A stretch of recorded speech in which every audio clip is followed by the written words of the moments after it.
Hola chicos, ¿qué tal estáis? Espero que bien, que hayáis disfrutado de una semana de vacaciones como yo. Y nada, pues aquí estamos de vuelta y tenemos que continuar. Esta semana va a ser un poco más light, más ligera, y os voy a plantear solo una pequeña introducción al arte barroco, ¿vale? Intentad tratar de mirar a la cámara para miraros a los ojos, pero no siempre es posible. Vale.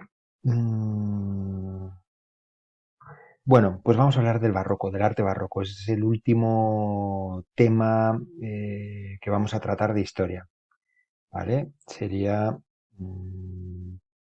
Estaríamos aquí más o menos, vamos a hablar del epígrafe 8, eh, 9, 10 y 11. A ver, o sea, voy a hacer una pequeña introducción, o sea, que no es ninguno de estos, ¿vale? Ninguno de estos epígrafes, pero es lo que vamos a ver las siguientes semanas. El arte barroco, la arquitectura, la pintura, la escultura y el barroco español, que es bastante importante. Bueno, como os decía, pues vamos a hablar de barroco. Siempre me decís a veces que no os interesa mucho la historia, algunos estudiantes, otros sé que os interesa y me gusta que os interese, pero muchos a veces me decís que no conecta con vuestras vidas.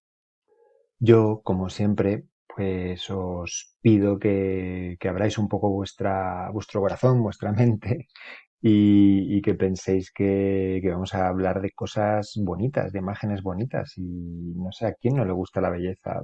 Yo entiendo que a todos nos gusta la belleza. Así que vamos a estar un poco receptivos, ¿no? Os pido que estéis un poco receptivos con el arte barroco. Pensad que si no os hablas yo del barroco, pues a lo mejor este tipo de arte no llegaría a vuestras vidas. Así que es una forma, una oportunidad de conocer algo un poquito diferente. Si no os convence esto que os digo sobre el arte barroco, pues pensad también que en clase de historia pues estamos aprendiendo eh, palabras también y lengua. La palabra barroco aquí como aparece la RAE, en el diccionario de la lengua española, es una palabra que viene del francés y del portugués. Fijaos que en portugués barroco significa perla irregular, es bonito. Y aunque se utiliza normalmente para hablar de este arte particular del siglo XVII, también se utiliza para hablar de algo que es excesivamente recargado de adornos, un discurso muy barroco. Así que tenéis que conocer qué es el arte barroco para simplemente entender a veces lo que nos rodea. Cuando en una canción o en un texto vemos la palabra barroco, pues es bueno que pensemos qué es lo que significa. ¿Vale? Os voy a dar algunas características generales del barroco. Aquí ya lo estáis viendo, ¿no? Hay movimiento, expresividad y hay sobrecarga, ¿no? Pero bueno, vamos a ir uno por uno. Bueno, el primer elemento del que os quiero hablar del barroco es que forma parte de su momento histórico. Sabéis que el siglo XVII es un momento difícil en Europa, especialmente para España, que está en crisis total y que después de haber sido la potencia hegemónica durante el siglo XVI empieza a perder todo su poder y hay una crisis económica, demográfica de todo tipo. Entonces, en Europa y en España, pues hay esta visión un poco desencantada de la vida, un poco triste, un poco depresiva de la vida. Así que el arte emana a veces este pesimismo, esta sensación a veces de que la vida incluso no tiene sentido, ¿no? Esta obra que está en Sevilla y que me encanta, se llama In Ictu Oculi, pues habla precisamente de eso. Yo os la he puesto para ilustrar esta sensación un poco de depresión que hay de fondo en todo el arte del 17. Esta es la muerte con su guadaña y aquí veis que tiene un ataúd. Entonces está recorriendo la muerte, pues todas estas riquezas, ¿no? Los libros, las grandes telas, las espadas, todas esas glorias que a veces pensamos que tenemos en vida y que al final la muerte, pues acaba destruyéndolas, ¿no? Todas nuestras expectativas. Entonces, bueno, es una visión bastante pesimista de la realidad, ¿no? De que todo lo que hacemos no vale para nada porque al final nos vamos a morir todos. Así que, bueno, cierto pesimismo, cierta desilusión de la vida, ¿vale? Otro elemento importante del barroco es la carga emocional que tiene el arte barroco. Este es un Cristo yacente, un Cristo muerto. Eh, Hay varios en España, este no sé cuál es de un escultor castellano que se llama Gregorio Fernández, es maravilloso. Y aquí, como veis, pues está apelando a la emoción. O sea, tú ves a esta persona que está muerta, tiene la sangre, o sea, parece real. Tú tienes que sentir algo. O sea, a mí no me digáis que no sentís algo al ver esto. No es como el arte del Renacimiento que establece una cierta distancia entre el espectador y la obra, porque es una obra que es muy bonita, muy perfecta. Aquí el barroco está todo el rato intentando llamar nuestra atención, intentando eh, tirar de nuestros sentimientos para provocarnos, para hacernos reaccionar, ¿no? Yo estoy convencido de que si entráis en una iglesia oscura con este foco de luz y encontráis esto, no os vais a quedar igual. Aunque sea, os dará miedo, pero algo os tiene que producir, ¿no? En relación a esta emotividad, también podemos hablar de cierta teatralidad. El arte del barroco es el arte del teatro. O sea, todo es teatro en el barroco porque el mundo es un espectáculo, ¿no? Fijaos en esta obra de Caravaggio, que es fantástica. Es, San Mateo está aquí y entonces Jesús le elige, ¿no? Entonces dice, tú tienes que venir con nosotros, tienes que unirte a los apóstoles. Y entonces, si tú ves esto, parece que te has metido en una especie de tasca y que están jugando aquí a las cartas y ves como la luz dirigida, parece un foco de un teatro, ilumina al protagonista mientras estas personas quedan en penumbra. Hay algo escenográfico, sí, teatral en todas estas obras. A ver, os he traído también esta imagen de Velázquez, que es uno de los grandes pintores del barroco, que es español, ya sabéis, y que sus obras están en el Museo del Prado. Y entonces aquí están las hilanderas tejiendo. Y la sensación que da es que te estás metiendo dentro de la casa de las hilanderas, estás ahí viéndolas. Entonces, como os digo, hay eh, una escenografía, es que no lo puedo explicar mejor. Hay como una obra de teatro en la que tú participas y se está planteando una especie de juego entre el espectador y la obra. Así que esa sería la tercera característica, ¿no? La teatralidad del barroco. Otro de los elementos del barroco que tampoco podemos olvidar es la importancia de la religión y de la propaganda religiosa. El barroco es el arte de la Iglesia católica, es el arte de la Iglesia triunfante.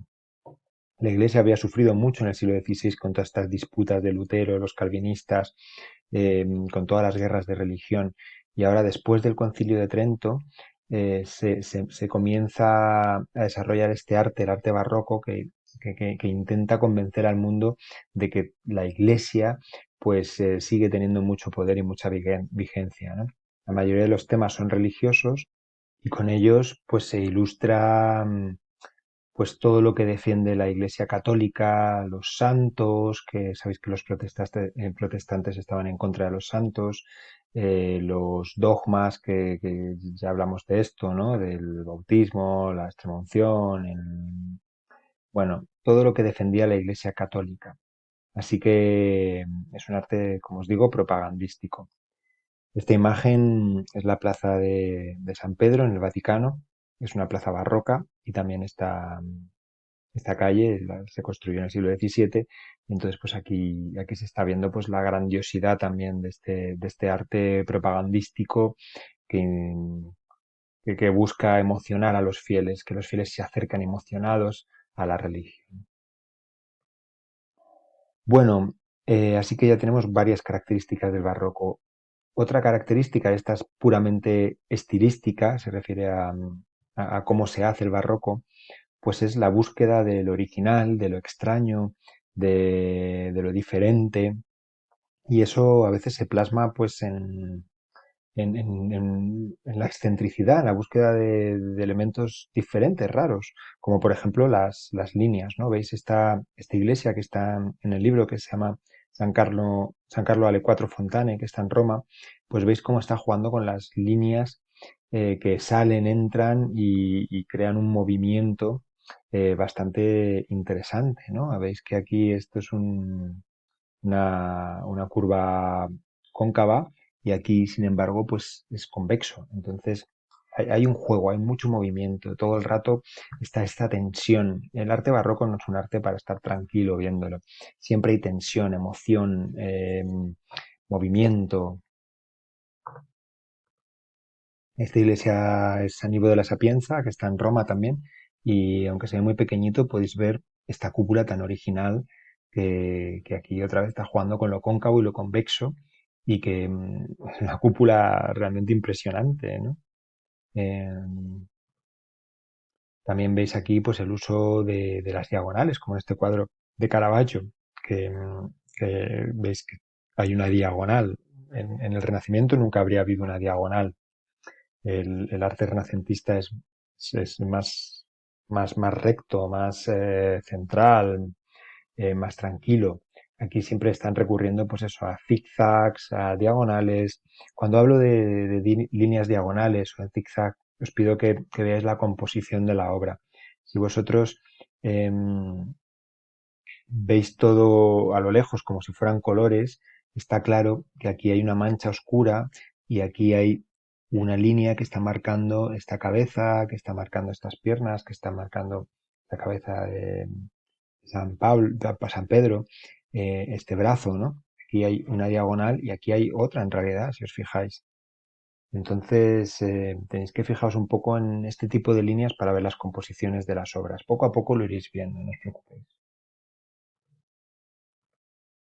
Y por último, pues nada, deciros que en el barroco se mezclan todo tipo de arte. Por ejemplo, esta imagen pues es la Catedral de Toledo y es una obra barroca que me encanta. Y entonces aquí hay escultura, aquí hay pintura y también forma parte de la arquitectura. O sea, normalmente las diferentes artes están mezcladas y no hay un límite definido. De hecho, muchos artistas barrocos hacían todo tipo de obras. Por ejemplo, Bernini, ya hablaremos de él, uno de los grandes genios del barroco italiano, como no, pues era arquitecto, era escultor y era pintor. Era un genio a la altura de Miguel Ángel, seguramente.